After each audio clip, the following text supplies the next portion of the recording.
Hello, Max Wright here, and with Stefan Molyneux from Free Domain Radio, the largest philosophy show in the world. And you're doing a fantastic job, Stefan, in my opinion, with regards to the parenting movement and the violence-free parenting movement. It's especially relevant for the eventually, hopefully, the freedom movement. And can you just talk a little bit about why you chose to make this such an important core aspect of what you do? Well, it annoys the most people. It frustrates the most people. And as a philosopher, you try to get drawn towards that which is most annoying because you want to change people's minds. Right. And you want to change people's minds about the most important things. And that is always going to be annoying to people. So basically, you get to be a contrarian and change the world. Hopefully, Great. yeah. So there's the non-aggression principle, which is, do not initiate violence against others. We're all, I think, all decent people want more of that, more of non-aggression principle. And there's a great giant black hole in the libertarian movement called politics, right? Which is where you think, well, I'll go and I'll support someone running for office, or I'll go run for office, and then I'll find some way to tamp down the Federal Reserve, or I'll find some way to change foreign policy, or I'll find some way to enable school vouchers or something like that. And libertarians have been trying this for approximately 50,000 years or so, give or take, right. 50,000 years. And it doesn't seem to work. Right. And the reasons are complex and so on. But so when I started to speak publicly, I said to myself, okay, I'm an entrepreneurial background, so I'm a triage guy. You got limited resources, where can you apply them the most wisely? I said, okay, so if I want to promote the non-aggression principle, what is the most prevalent form of aggression in the world?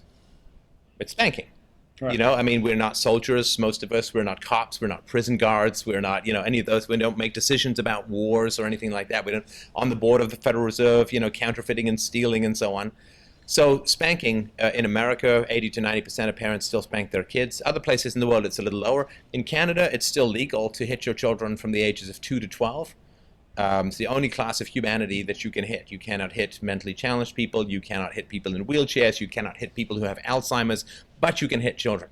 Right. So spanking, at least in the West, is the most prevalent form of violence, and it is the most controllable form of violence. Like, you and I can't change the Federal Reserve policy or change foreign policy or whatever, but we can choose to not hit our children. Right. So if you want to promote the non-aggression principle, you look for the most prevalent form that is simultaneously the most under people's control, and that's spanking, right? And there's other things like circumcision and so on, which obviously, well, I shouldn't say obviously to me, is a violation of personal integrity in that you're removing half the penis skin of a healthy child, a healthy boy.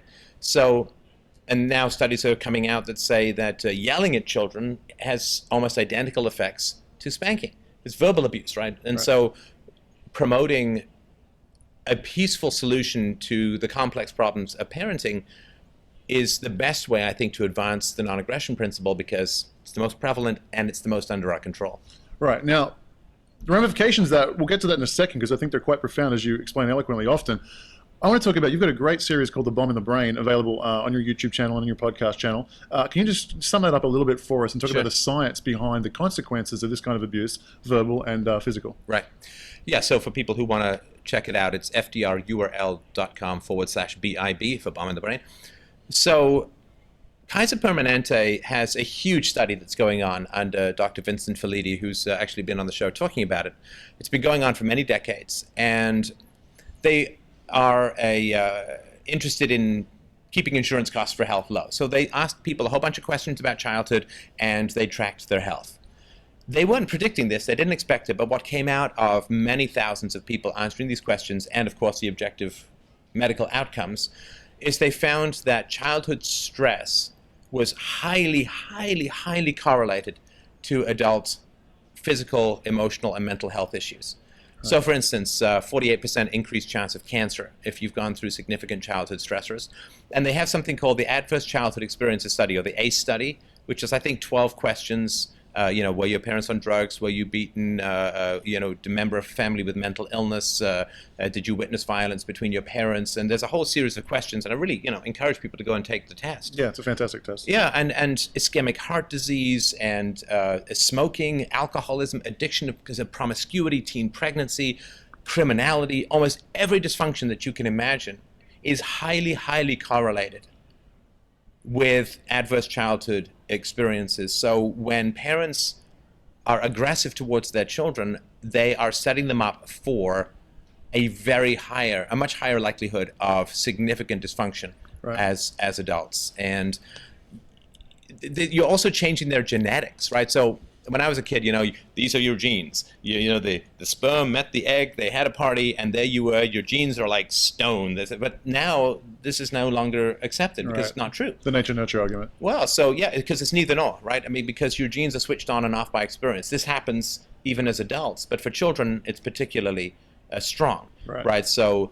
there's a gene for aggression, which is not switched on unless you are exposed to aggression.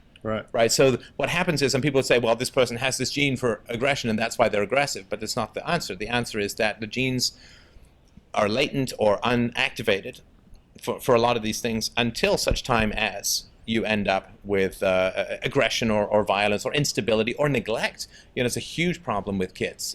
Neglect, a lack of mirroring from a caregiver and so on.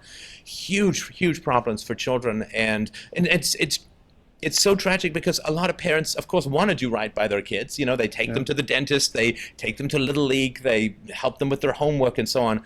And those are great things to do, but at a much more fundamental level, it's really important to get the latest science behind what you're doing as a parent. We don't go to the doctor and say, give me a radiation treatment from 1940, right? Or give me whatever pills you had for a sore throat in 1800, give me that. We want the latest technology in health.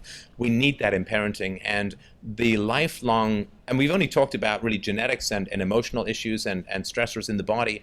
Brain development is significantly affected by aggression or instability or neglect in childhood.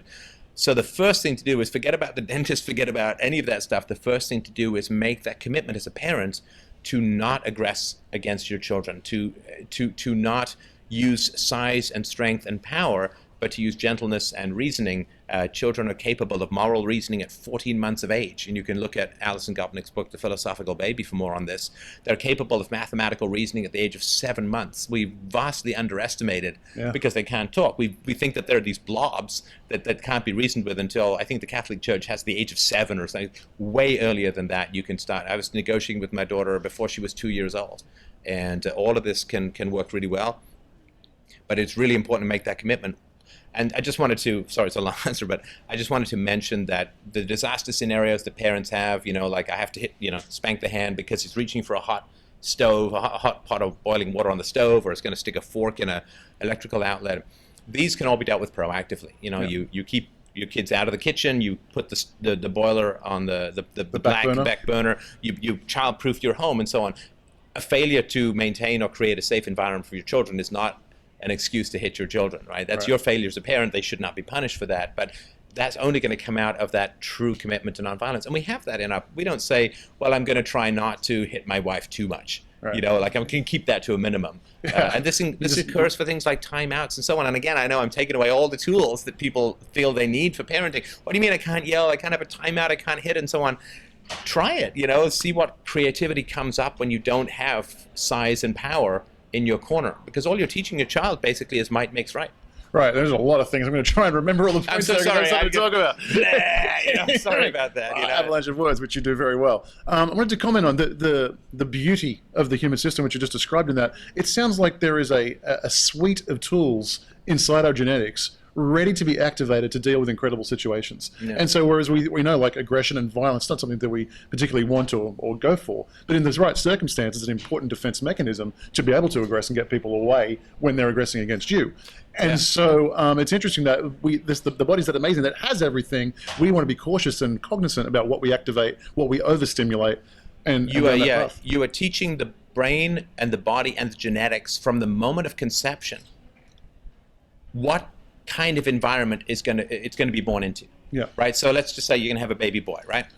The moment that conception occurs, that organism, the fetus, the growing organism, is scanning the environment. Yeah. Am I going to be born to a system of plenty, of peace and negotiation and friendliness and love? Am I going to be born into some lovely environment? Great. Then I shouldn't be a jerk. Right. I don't want to be a selfish, mean, aggressive guy, because that won't work in that environment. Right. Or is it kind of rough out there? Is my mom stressed a lot and there are lots of cortisol running through the system? Is there loud noises? Is there screaming? Is there physical shocks to me inside the amniotic sac? Well, if that's the case, the body develops for an aggressive environment where it's win-lose, where empathy is a weakness, not a strength, right? In a peaceful negotiating environment, empathy is a strength. In an aggressive environment, it's a weakness. So you are programming the child based upon the environment before the child's even born, and afterwards that only continues. What kind of world are they being primed for? Now, if you're priming them for an aggressive world, they'll be aggressive. That's how we adapted to those kinds of environments. It's one of the reasons we're the dominant ape, is because we can adapt that fluidly to these kinds of environments, and other animals do as well.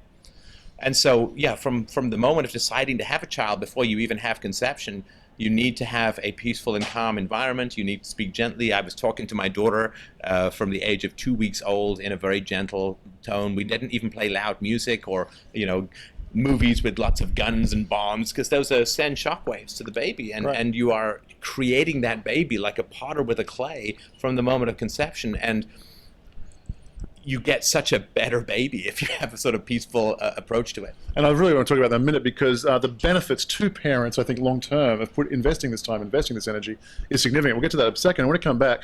You said something which really hit home for me, which was if you just commit to yourself and take away the option of using aggression, using physical force, the amount of answers that come to your mind to solve problems is just overwhelming. And I've experienced this firsthand with regards to libertarianism and anarchy.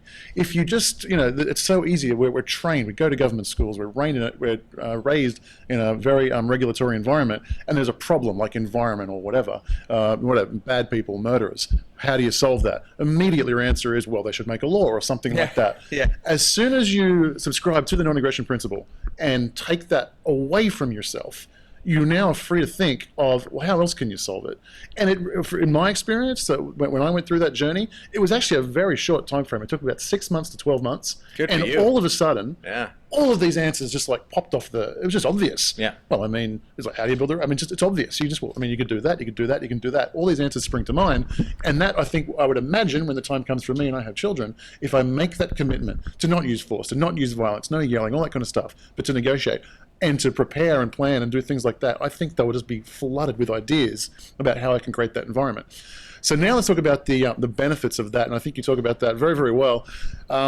This is effort. It's not. It's planning. It's forethinking. It's not like reactionary and flying off the handle and getting aggressive when your child's frustrating you, which they will in turn do, I'm sure.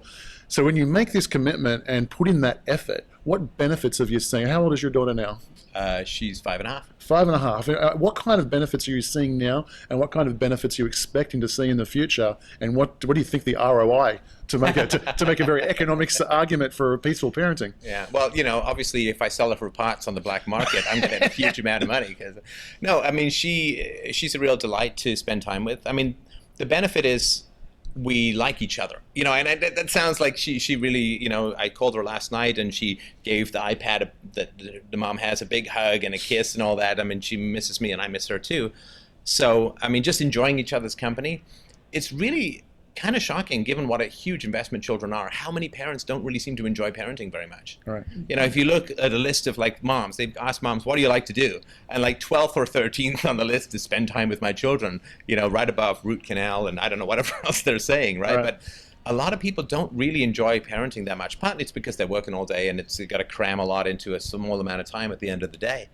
But I think it's because there's just so much conflict. When you try to spend your whole day controlling people and bossing them around and telling them what to do and what not to do, they don't enjoy it. You don't enjoy it. You're basically like a gentle prison guard all day. That's not a hobby anybody wants or anyone wants to. So the benefit is she makes me laugh. She tells me funny stories.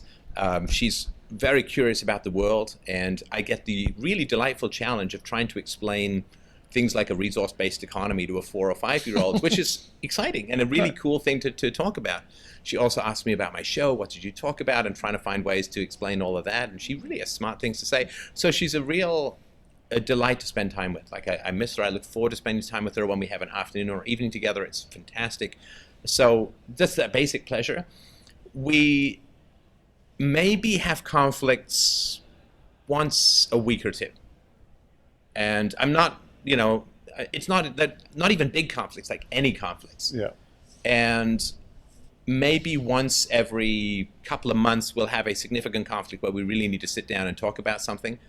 So, I mean, I know for a lot of parents out there, the idea of, like, most parents yell at their children dozens of times a day, Right. and have that kind of constant, bumping heads, frustrating conflict. And, funny you say, your kids will frustrate you sometimes. Parents frustrate their children a lot more than children frustrate their parents, because it's the parents the ones saying no all the time, right? For kids' legitimate desires. So we have very little conflict. We have a huge amount of fun. We have massive amounts of love and all of that great stuff. That to me is what makes parents. I would not want to have a kid and then just spend my whole day yelling and bossing and don't do this and don't do that and all that kind of stuff. So it's a really interesting concept for me. As much as we love our children and we invest all this time and this kind of thing, our job is to make ourselves redundant as quickly as possible. Get ourselves there, give them the skills, the tools, the ability to think through their problems so that they can solve their own problems. Sure. And that kind of process of that reasoning, so here's why I'm doing this. And just if you can make the effort to go and explain that each and every time, that you're really giving them the skills to solve their own problems, make intelligent decisions where they protect themselves from the dangers of the world, as opposed to you staring over the top of them, which is kind of an identity issue for a lot of mothers and fathers. It's like, well, my identity is protecting this child. There's this subconscious resistance to making themselves redundant. Now I might have to go back to the workforce or something like that. I don't get to stay home with the kids, and there's this counterintuitive part which actually makes parents resist doing what they need to do. There's nothing sometimes as expensive as a shortcut, and there's nothing more expensive than buying things cheap. And sometimes you waste so much time trying to save time with your kids, right? So it's easier to just get my child to brush her teeth by threatening her or bribing her or something like that. It takes a lot longer to sit down and draw the tooth and the gum and the bugs and the decay and how they have to drill and the gum line and how things can get under the popcorn, right? That takes a long time, but you sit down and do it. Yeah. And you take that hour to explain, to answer all the questions, to show the videos if you need. Just take that time, because then you don't have to spend 10 minutes every night for the rest of your natural born life fighting with your child about tooth decay and brushing your teeth, because they understand you've empowered them with the knowledge. And I think a lot of parents are like, I don't have time to sit down but how do you have time to fight every day with your kids about brushing their teeth, right? I mean, I remember when I was about 5 years old, and my mom was always, you brush your teeth. And I was like, no, because, that was my exertion of independence. All kids can do to assert independence in bossy situations is to say no. Right. And then, of course, I realized, wait a minute, these are my teeth. If I get a cavity, it's not my mom who gets her teeth drilled, it's me. And I'm trying to replicate that with my daughter, and we don't fight about brushing teeth. Yeah. And you then have to let go of some of the other stuff. So does it matter really if her hair is not particularly brushed when she goes out? It doesn't really matter. So you pick your battles, right? I mean, if she's wearing clothes that look ridiculous, then put on clothes that look more ridiculous, so that nobody notices her or whatever, right? So I think really investing the time to help children to understand why. And if your children really know, like I say this to my daughter when she's fighting me on something, I say, am I the kind of dad who just tells you to do stuff because I like to, or like there's a good reason why I'm saying this is important? I'll explain it to her and so on. You build up that trust and you remind your children that you've earned their trust, right? In the same way, like promises are completely holy in our household, right? If I make a promise, I keep that promise, even if it's like, grit my teeth, I promised her to take her swimming. The next morning it's hailing. We're going swimming if she wants to, right? And that way, when she makes a promise, right, she'll just keep it because that's what you do with promises, that's right? all she knows. Yeah, it's all she knows. So the tough thing is parenting that way for most people is very different from how they were parented. Right. That's the big challenge for people. You got to confront a lot of ancient hurts and upsets and frustrations and maybe even things that your parents did. You got to talk to them about to overcome that, because you're doing things differently. But it's amazing, if a testicle lands on your arm, if a testicle, you can edit that part, right? If a mosquito... Where do you hang out? Yeah. Mike, I need you for the next part. Keep that in. That's better. Keep that in. Where That's do you good. go? We're testing Okay. you. if a mosquito lands on your arm, you swat, right? If a mosquito lands on your balls, you don't swat it, right? So when a mosquito lands on your testicles, you'll explore nonviolent solutions to this problem, right? Get somebody else's testicles right next to them and say those taste better. So the message is, imagine your children are on your testicles? Is that where you go? No. Go to bars where balls land on your arm. I think that's where you want to go. Oh, that was hilarious. That's great. I'm glad that wasn't live. Can I just mention that? It's good to it's be not time recorded, out. right? That's going to come on. No. Just put out the blooper reel. Forget about the actual interview. That's what you need. That's the only thing that people need to say. Cool. So back to the sensible part. Yeah. Now, so we've spoken about this ROI concept, and the reason I bring this up, it baffles me that just telling a parent that it will help the child, it'll make them a better, happier, more intelligent, the science says, adults, and have a better form. That should be enough. But I think to really to make it completely congruent, where every single fiber and part of the parent wants to go down this path, is also to sell them on where they're going to have a better experience and where the parent's going to enjoy parenting this way long term. And so now, if we can go forward a few years in terms of your daughter's life, I would imagine, if we're going to speculate, that teenager would be so much less rebellious. So much more, sticking to curfews and whatever it is that you kind of do and, agree upon them or whatever. I would imagine the teenage years is especially where this stuff would shine. Well, and that's where you need your child to come to you the most, because that's when they're facing their greatest challenges. They've got peer pressure, they've got drugs, they've got alcohol, they've got sexuality, all that kind of stuff is floating around. I mean, you make mistakes in that environment, it can have life-changing alterations. So you want your child, I always want her to view me as, I'm a service provider. She's my customer. And I have a monopoly, which means I have to be extra gentle. Like, she has no choice. My wife, if I turn into a jerk, she can pick up and leave me tomorrow if she wants. My daughter's got nowhere to go, right? So a lot of people take that monopoly and lower their standards. Right, as is the temptation. Yeah, it is, of course, right? But that's what you need to most. Like, the analogy I've used is, if your wife is assigned to you by imagine some government assigned your wife to you at the age of 16 or something, she had to marry you, but you wanted her to love you, you'd have to be like the most amazing husband to overcome the fact that she wasn't there by choice. All right. Right? So where the choice is least, the virtue needs to be the greatest. And yet we get so lazy, and I've literally seen parents in restaurants bark at their children and then be super nice to the waiter. Right. And I'm like, are you kidding me? It's not the waiter who's going to come wipe your ass when you're 90. He's long gone. I mean, he's just some guy passing through your life. It's your child that you should, I mean, don't snap at anyone, but if you're going to snap at someone, snap at the waiter, Right. But people treat their closest, most intimate, most dependent relationships with the least amount of rigor and courtesy, which is obviously, we know intellectually it's the opposite of how it should be. But we tend to, because they can't leave, we tend to get lazy. Because they're dependent on us, we tend to get lazy and resentful sometimes. But my argument is, first of all, what's she going to rebel against? Because I've not been imposing rules that she's dying to break out of. Right. I try never to impose, and I have to stop myself. And I have to stop my wife sometimes when we're about to impose a rule that we have not discussed and not got agreement with beforehand. We have to stop. Right. You have to discuss the rule, you have to tell them why, and you have to get agreement beforehand. And if you until you get that, there's no retroactive law. You can't just suddenly say you're not allowed to do that. Right. You can't. There has to be agreement. Now, are you saying to the point of you literally have to sell them and got to get a voluntary yes, or are you just saying you have to explain? Oh no, you have to get a voluntary yes. It's not a yes if it's right. Got a gun to your head. Do you want to give me your wallet? Yeah. That's like, so no. You have to get an agreement and understanding from them in order to be able to have a rule, because then it's a rule that we've all agreed to. Like as I've said in philosophy, there's no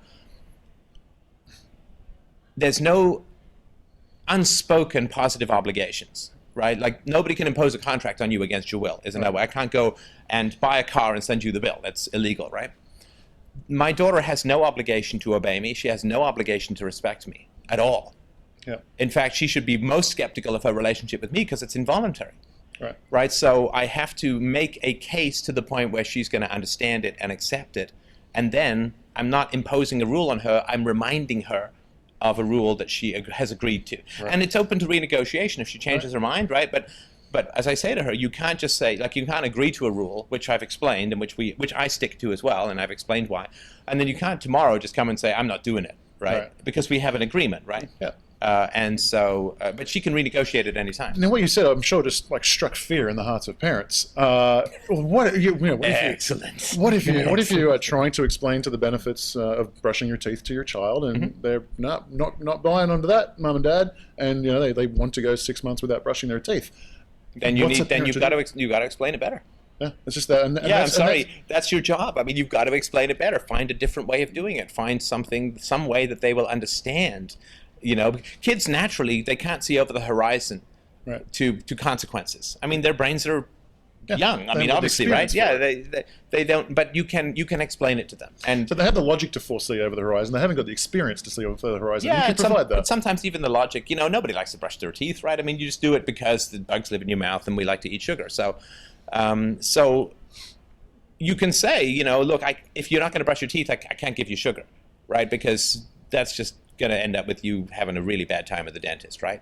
So there are consequences, which is, I think those are fair. So that's kind of interesting. So you would be willing to withhold sugary food, like if there is a cookie on the counter and she goes to reach for it, is that still parents' possession? Yeah, she must request that? There's a debate in the parenting community, and there are some people who are like, whatever they want to eat, they can eat. I'm not there. Right. I'm not there. Because she can't eat. She can't know the consequences of an all sugar diet. That it's going to harm her body and her teeth and all that.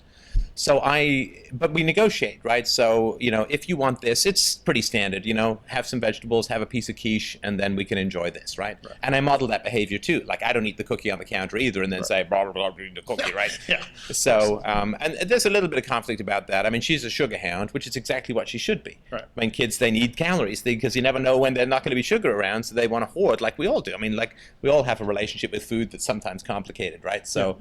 but you've got to keep working at explaining why it's important. And that kind of comes back to that thing we said earlier.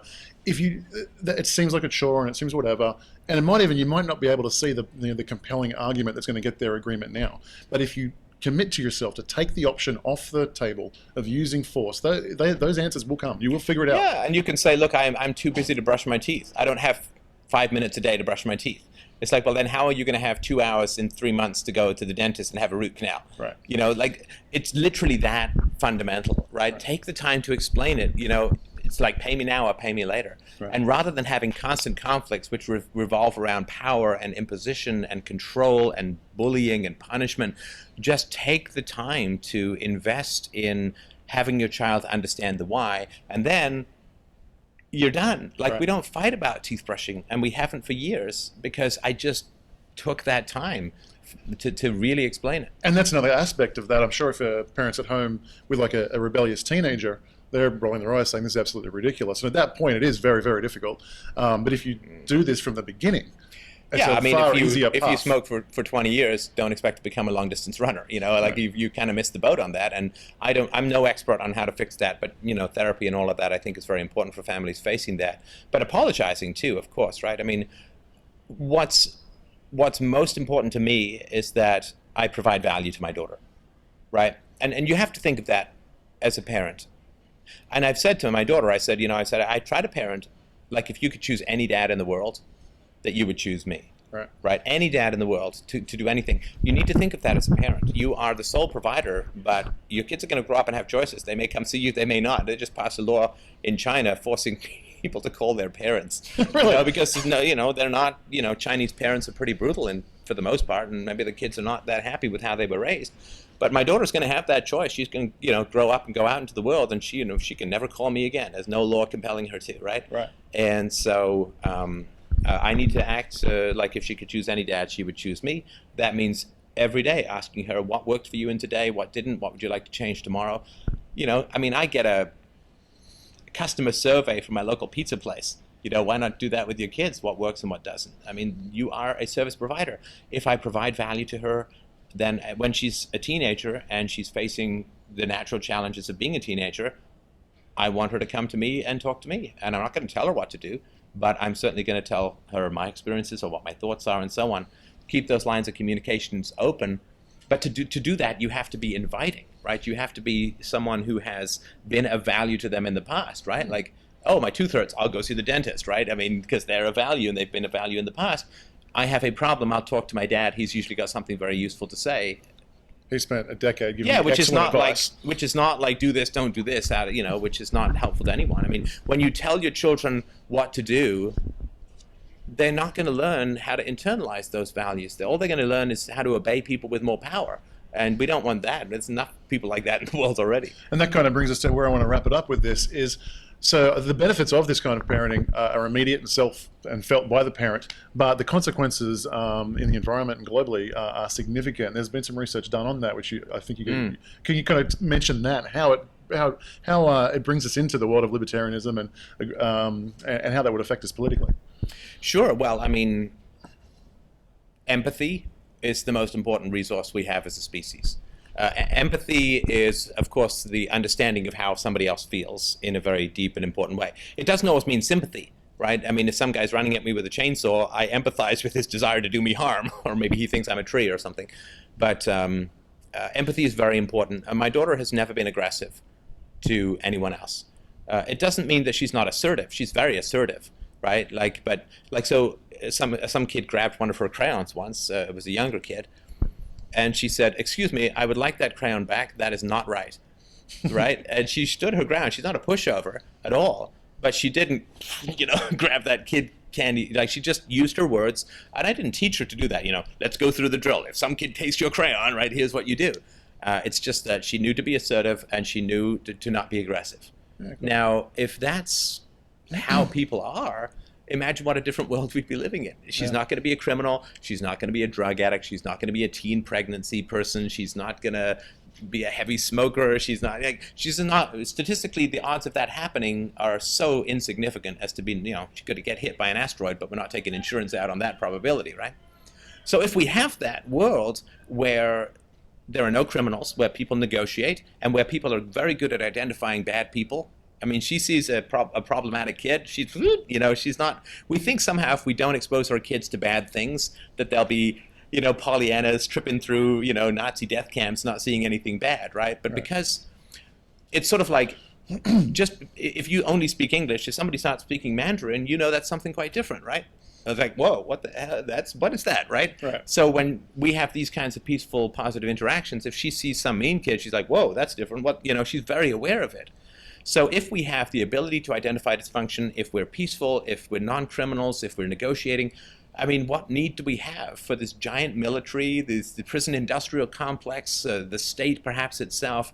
We can revolutionize how human society is structured from the ground up simply by raising children in an environment of peace and firmness and self-assertion, self-expression and negotiation.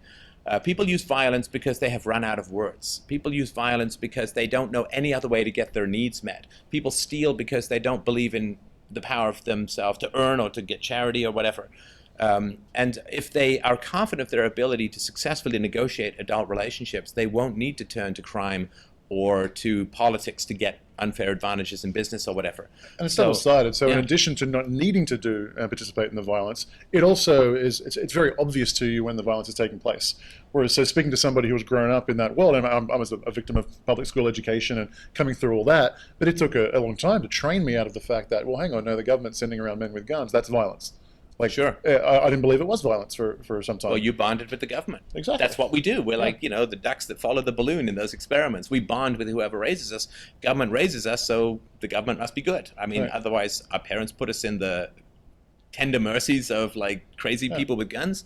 So, I think it is the greatest revolution. I've got a book that I'm reading by Lloyd DeMoss. It's available at freedomainradio.com. It's called The Origins of War and Child Abuse, where he talks about the degree of abuse that is experienced by countries that go to war. There's a significant amount of research that with more peaceful parenting comes less aggressive foreign policies. The two of the countries with the most spanking are England and America. And in Europe, in many countries, it's been banned and it's frowned upon significantly. Now, who went to war in Iraq and who didn't, right? The countries that spanked the most tend to go most with the war. Corporal punishment in the South is huge. There are still schools in the South where you can hit children with implements, and the South produces the vast majority of the nation's soldiers. right? I mean, this is not accidental. This doesn't come out of nowhere. The ability to pull a trigger and shoot a human being does not come out of nowhere. Sorry, it must come from a lack of empathy and a dehumanization that occurs early on. You can't just train people to do that later. Yeah, very cool. Stefan Molyneux, thank you very much from Free Thank Domain you very Radio. much. Max Wright here from successcouncil.com. Subscribe to the YouTube channel. It's youtube.com/successcouncil, and we'll see you soon. Oh, one last thing I'd like to add. I'm just going to put my balls on your arm.